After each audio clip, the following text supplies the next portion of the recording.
Yo, how's it going, everybody? And we're back for another edition of All In, where I'll pick a rock artist, I'll listen to the entire discography, and give my thoughts on it. The rules go kind of like this. The band in question must have 5 or more original studio albums. Cover albums can count. I don't generally talk about live or acoustic albums unless the tracks are original in that form. So here we go. And so we're continuing this week with Ronnie James Dio. And last video, in case you didn't watch it, we talked about his earlier era, like his band eras. Like from his, we talked a little bit about his oldies days. And then we talked about the band Elf, Rainbow, and Black Sabbath / Heaven and Hell. And so this week we're going to talk strictly about the solo career.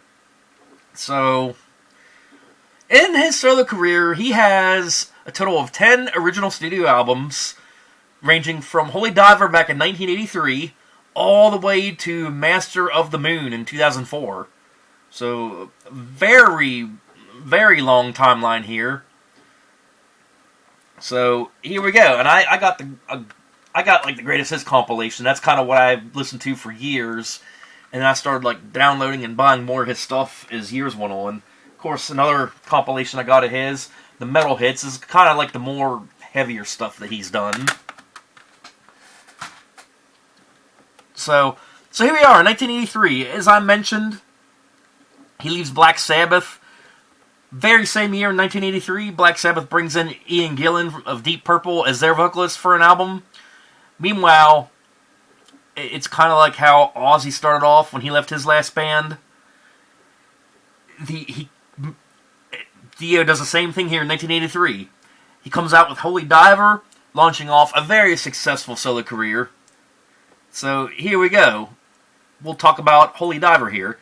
And before we get into the album, my first memories of listening to Dio, I couldn't even tell you. It was probably like when I was real little. I don't remember like a particular time when I first heard them. They were just kind of timeless to me, I guess. And of course, no concert experiences with him or any of the bands that he was in. But yeah, we'll talk about Holy Diver, 1983. So we start off with Stand Up and Shout, damn good tune. Then you got the title track and probably his most popular song ever, Holy Diver. Damn good tune. Then you got Gypsy, Caught in the Middle, Don't Talk to Strangers, Straight Through the Heart, very good tune. Invisible, Rainbow in the Dark, and Shame on the Night. You notice the Rainbow theme kind of goes throughout his whole career here. Like, you had the song Rainbow all the way back in the Elf days. Then you get the band name Rainbow. And then now you get Rainbow in the Dark in his solo career already. And going back to Holy Diver, I know that there was like a South Park episode, I think Ronnie James Dio was actually in it, where he actually played Holy Diver at a school dance. So, yeah, damn good album. Love it. Can't beat 80s Dio. So then we move on to 1984's The Last in Line.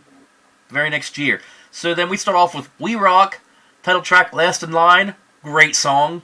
Breathless, I Speed at Night, One Night in the City, and then you got Evil Eyes, Mystery, Eat Your Heart Out, and Egypt, The Chains Are On. And a damn good follow-up to the debut, loved it. Then we move on to 1985's Sacred Heart. So here we have King of Rock and Roll, the title track, Sacred Heart, Another Lie, Rock and Roll Children, Hungry for Heaven, Like the Beat of the Heart, Just Another Day, Fallen Angels, and Shoot Shoot. And then, of course, we move on to 1987, we get Dream Evil. And then they start off with a real good tune, Night People, love that song. Then you got Dream Evil, of course, the title track. Sunset Superman, another good one. All the Fools Sailed Away. Naked in the Rain, I mean. Over Love. I Could Have Been a Dreamer. Faces in the Window, and When a Woman Cries. And you can see he's starting to get a little bit more mellow, I guess. Like, I Could Have Been a Dreamer was sort of like more of a mellow song, but not quite a ballad. Of course, me and GMC we did kind of determine that 87 is peak hair band.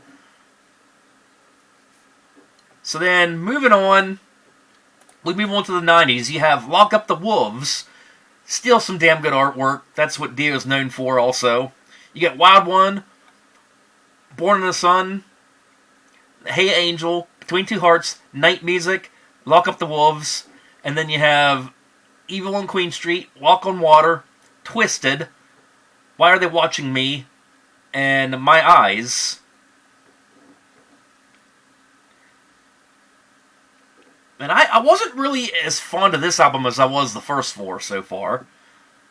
And then we move on to 1993's Strange Highways. So here we have Jesus, Mary and the Ghost, Firehead, Strange Highways, Hollywood Black, which is pretty good, Evolution, Pain, One Foot in the Grave, Give Her the Gun, Blood in the Stone, Here's to You, and Bring Down the Rain. So for the last four, I actually purchased these as like a little box set. It was actually cheaper to purchase this than it was to download all the later albums. So it's the studio albums, 1996 to 2004, so it covers the last four here. As you can see, shows like the artwork to each of the four albums. Plus, there's actually a standalone single from 2010, right before he passed away. So, I guess first we'll talk about Angry Machines. Again, really cool artwork. So you have Institutional Man, Don't Tell the Kids, Black, Hunter of the Heart, Stay Out of My Mind, Big Sister, Double Monday, Golden Rules, Dying in America, This Is Your Life, God Hates Heavy Metal, which is a bonus track. And then we move on to 2000. We have Magica. I guess that's how you say it. Yeah, Magica. So, here we have Discovery, Magica Theme, Lord of the Last Day, Fever Dreams, Turn to Stone, Feed the Head, Ariel, Chalice, As Long as It's Not About Love, Losing My Insanity, Otherworld, Magica Reprise, Lord of the Last Day Reprise, and then we get the Magica Story, which I wasn't really a big fan of, like the 18 minutes of scripture there at the end. They could have done without that, but aside from that, not really a bad album. So then, yeah, he was still pretty busy in the 2000s. So here we have, this is a damn good album, Killing the Dragon. And I remember, like, we're in the midst of new metal when this came out, and it was still damn good. We have, of course, the title track, Killing the Dragon, Along Comes a Spider, Scream, Better in the Dark, Rock and Roll, Push, Guilty, Throwaway Children, Before the Fall, and Cold Feet. And I would say this is probably the best album since the 80s that he's done, as far as that all goes. And then he keeps on. We have another one in 2004 called One More for the Road.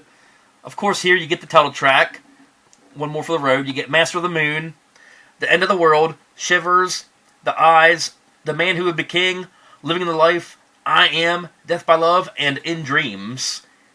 And I like this one almost as much as Killing the Dragon. It's almost like those two albums kind of go like hand in hand with each other. And then we have the song Electra, which it was a standalone single he released in 2010. Literally the year he passed away, unfortunately. But, yeah, damn good stuff. You can't go wrong with Dio, no question. So, we do got to do ratings here. How do we want to rate these? So I think what we're going to do is we're just going to break it off in decades here like we've normally done. So, we'll have our 80s decade, the 90s, and the 2000s. So we got like 4 albums in the 80s, 3 in the 90s, 3 in the 2000s. Okay, so 80s Dio. This is going to be a tough choice. My least favorite, I would say, in the 80s was Dream Evil. And then I would say my favorite from that era, I don't know. I'm going to say Holy Diver. Last in line, a very close second. Very good era of Dio. So, 90s Dio. I wasn't really... I would say my least favorite era was the 90s Dio, believe it or not. But, I don't know. Favorite album from this era? I don't know, probably Lock Up the Wolves. Least favorite album?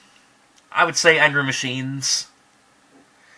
Going into the 2000s Dio, my favorite, definitely Killing the Dragon. And Master of the Moon, definitely a close second. And Magica, not really a fan of it, but didn't hate it. But rating the eras of rating the eras of Dio, definitely love the 80s era. Up here. Least favorite era, the 90s. The 2000s era was actually pretty damn good. So, there you have it. I hope you enjoyed my take on Ronnie James Dio, the solo career. And in case you missed it, you can still watch the previous video featuring his Elf, Rainbow, and Black Sabbath eras. So I'm gonna take a break from doing like these normal all-ins for a while. So I don't know what I'm gonna do next here, but I do know like next video it will be an all-in, but it's gonna be something completely different from what you're used to seeing.